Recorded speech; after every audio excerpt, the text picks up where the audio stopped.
We also have in studio with us, we have Jenny Peter-Reece, Vice President of Communications at Damar Services. Thanks for joining us today. I'm so glad to be here. We're very happy to have you, and we were talking a little bit before show, but I wanted to introduce our audience to Damar. Can you give us kind of a snapshot of Damar Services? Sure. We're the largest organization in the area that is a source provider for all things autism, intellectual and developmental disabilities. So we do from kind of cradle to grave services. So as young as 2 years old, we provide early intervention therapy, and then we can stay with an individual through end of life. So we have residential treatment program that you might have driven by on our southwest side by the airport.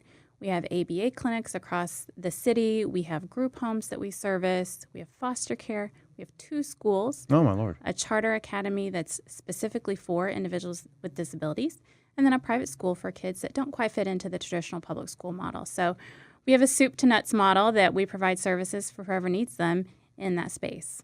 Incredible. Can you speak to kind of the prevalence of autism, not only here in Indianapolis, but also throughout the country? Because that's something we were talking about before the show, and I think the numbers need to be out there. People need to know. Sure. It's really staggering. And it used to be 10 or 15 years ago, it was 1 in 300. And then the numbers continue to tick down or up, however you see. So right now, the CDC has said that 1 in 42 boys that are born today will have autism. If you add boys and girls together, it's 1 in 68. So it's a big problem. And in fact, somebody said to me at one time, this is about a year ago, that the incidence is increasing about the rate that polio increased many years ago when we came up with the vaccine for that. Right. So there's no vaccine for autism. It's a communication disorder, but that's the incidence. That's the rate that it's growing. That is, it's beyond alarming because the speed in which this is happening. I mean, literally back in the 70s, if I'm not mistaken, or right before. Around 78 to 80, we are also talking about numbers in the tens of thousands. That's correct. 1 in 10,000. And the hockey stick that we are seeing right now, right, it's unbelievable, and we have to know what's happening. So are there some attributions that the medical community is I mean, obviously, they're trying to figure this out, but where do they land on what is the causality of this? Sure. Well, the short answer is no one really knows just yet. Tons of money is going into research. Very, very much smarter people than me are working to figure that out daily. But here's what we do know. And the physicians, the medical community says it's not related to vaccines. It's not necessarily related to some external factors that you might pinpoint. Right. But more it's related to genetics. So the aging of our genes, so how old we are when we start to have children, because people are getting pregnant later, and what impacts that the assistance that people might use to get pregnant, and then as well as whatever mom is made up of and dad is made up of and how they combine.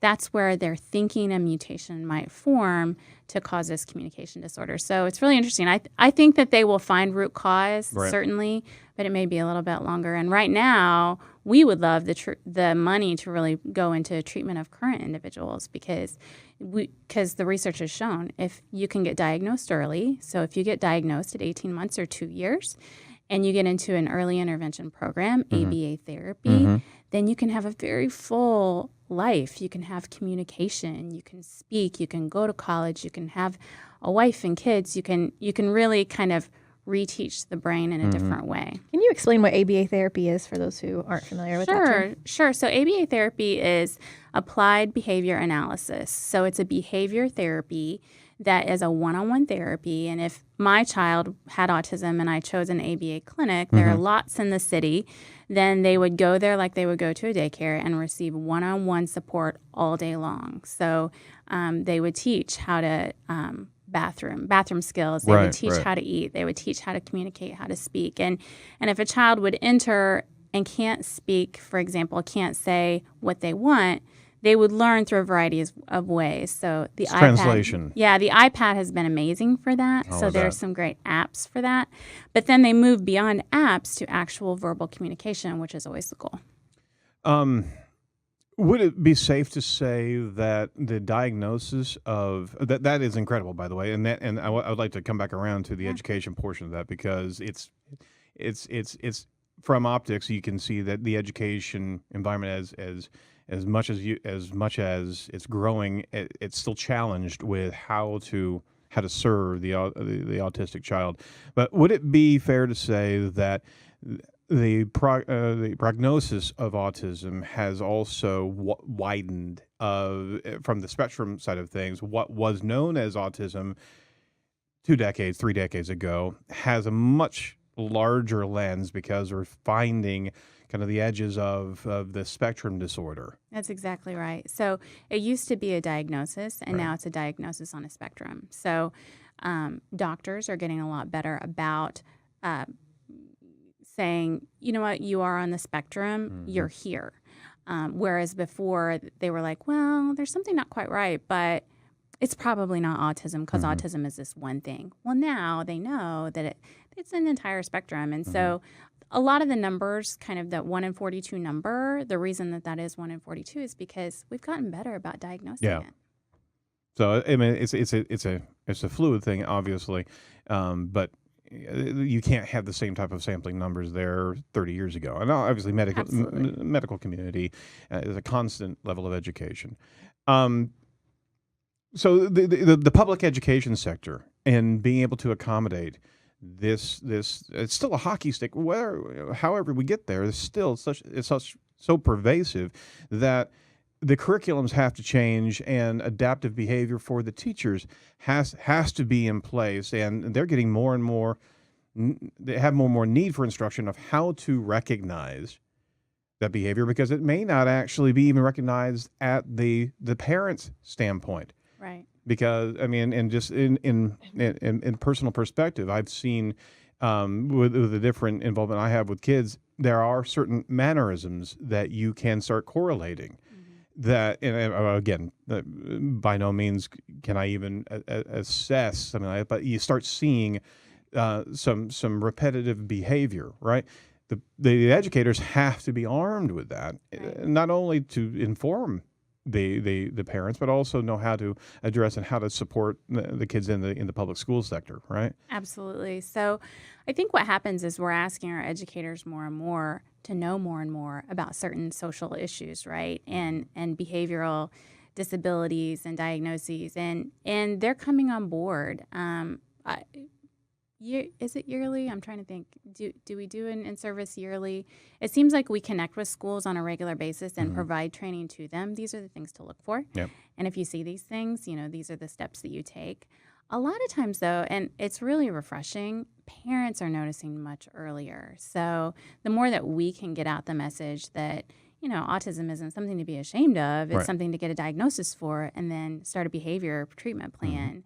That has really helped over the last few years, because we've seen our requests to Damar have certainly come in at a lower rate from schools going, there's this kid and you guys need to look at him. So that's really great news. That's a good metric right there. It's a good metric, but it's anecdotal. The thing that I would say about our schools is, the schools are getting better about saying, let's find a plan for this kid. And if this kid doesn't and cannot perform here, then let's try to find an alternate path. Unfortunately for us, we have an amazing charter school that is it is for kids with disabilities, and we have a waiting list that's as long as the number of kids that are in our school. So we know that there are education needs that aren't being met. Right. But we hope that'll change. So much I want to ask you, Yeah. but But you got to get to cake and No. booze, right? no. This Way more is important right now. yeah. You've got a project called Project Lifesaver. Can you tell us about that? Can I unpack that and how things are affecting how you're affecting the Yeah. Indianapolis community? Yeah, so I've kind of set the tone for what autism is in our community. 30% of any given population is going to love somebody that has autism. So it's a big group of us, right?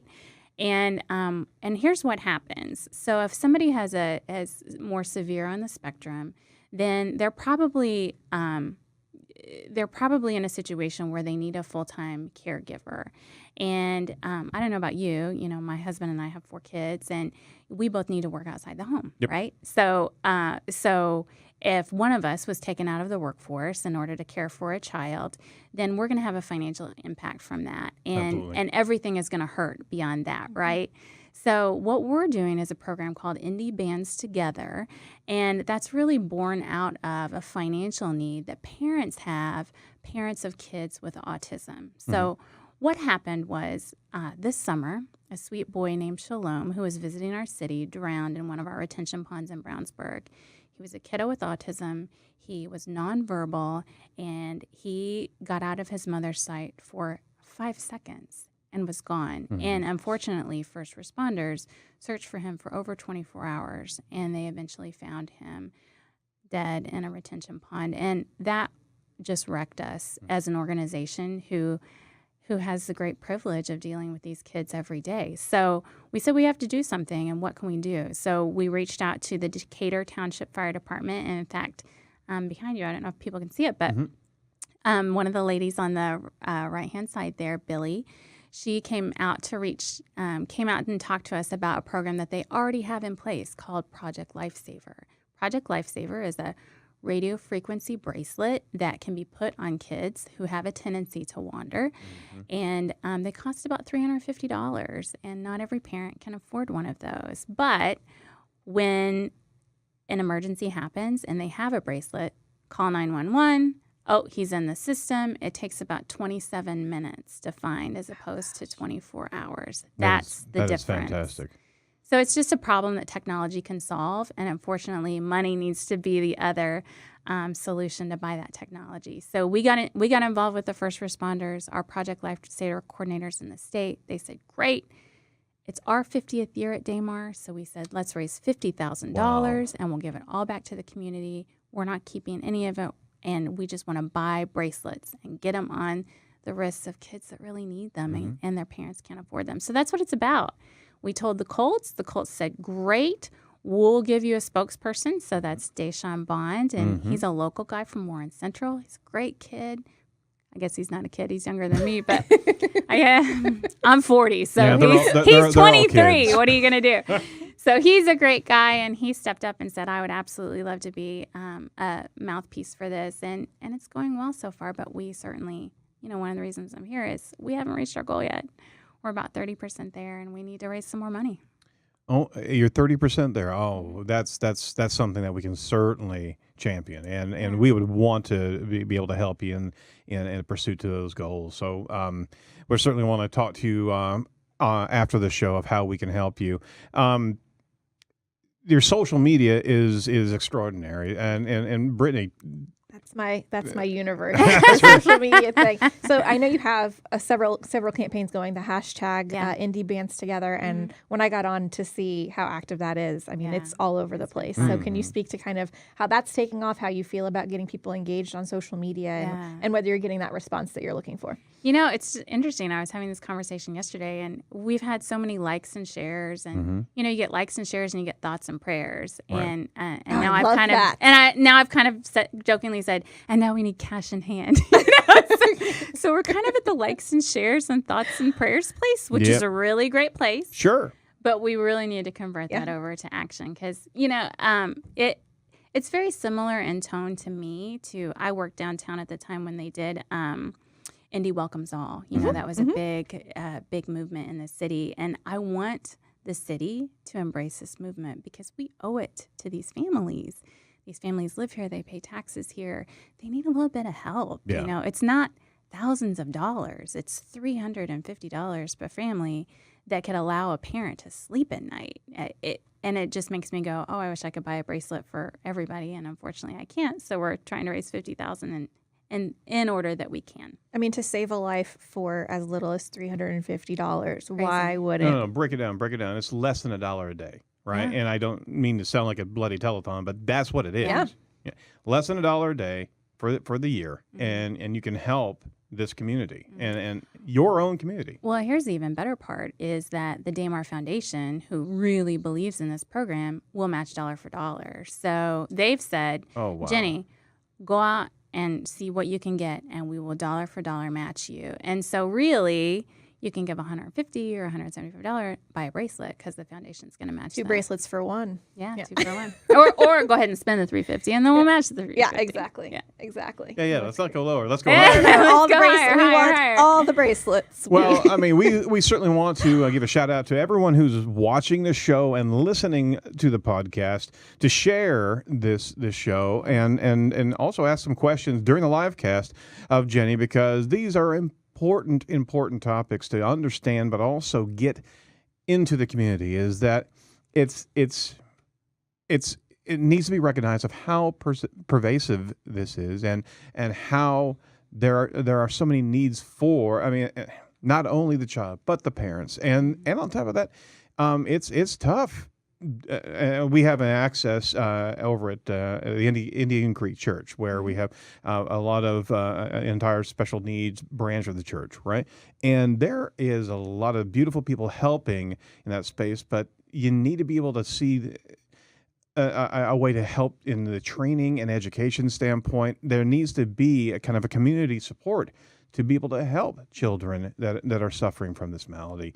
It's not just the child that's being affected. There's so much around the family and the siblings as well that are needing to be supported. So, Absolutely. I mean, Yeah, and the interesting thing really is the more families that I've met and the more moms and dads I've talked to, they've said, we don't want your shame, we don't want your pity, we just want your understanding that if there's a behavior in a situation, give us some space to manage that as a family, and remove your judgment from the situation. Right. So that's so much of what we do. And we offer at Damar, I would encourage anybody to get on our website. It's damar.org, and there's lots of tips and tricks and tools, and we offer a training for... Yeah, it's a very resource-rich website for sure. A training even for like your church. So your church leaders could come to us and say, we have this population, we really want to reach out. And in fact, we're doing some education this next month with the Children's Museum of Indianapolis and with the librarians in the city. And that's exciting for us because those are the places where kids are. And wouldn't it be great if everybody that worked there knew how to identify with one of those kids? Absolutely. So from a fundraising standpoint, we certainly want to help out. And to our viewers right now, as well as to our listeners, I want to put a challenge out. If you text the word Indy, I-N-D-Y, to the number 444-999, you can donate right now. And we're certainly going to be championing that throughout the rest of the week, is to be able to lift up and talk about what it means to be a solution. And I love the concept of, there's likes and shares, there's hopes and prayers, but commit. I mean, literally, we're talking to all of Indianapolis, and we need to see that type of commitment to bring that type of donation to your program. There should be no reason why Indianapolis cannot take care of the remaining 70% in a very short time period. I mean, there's a lot of caring organizations here in Indy. There's a lot of organizations that want to be able to give back. This is a very easy way to give back. And on top of that, if you're matching funds, I mean, there's literally no excuse. No, and we would love to put you in touch with other organizations we've had on this show that absolutely will be more than happy to help. Great. I mean, that's... Yeah, this is one time, and I give to a lot of things, as I'm sure you both do too. This is one time where you can buy a thing and help somebody. It's a tangible thing. When do you get to buy a thing when you're donating money? And technology has solved this problem. And we've got a lot of great tech companies in the city, so hopefully somebody will listen and send us a check. We'd love it. Yeah, they can also donate damar.org/Indy bands together too, if they want to donate online. Is that right? Absolutely. Okay. Good. So lift up this show, and for all the viewers, we've got a good number of influencers and individuals that are watching the stream right now. Get the word out. Watch this stream, and we're going to plug this donation throughout the entire show.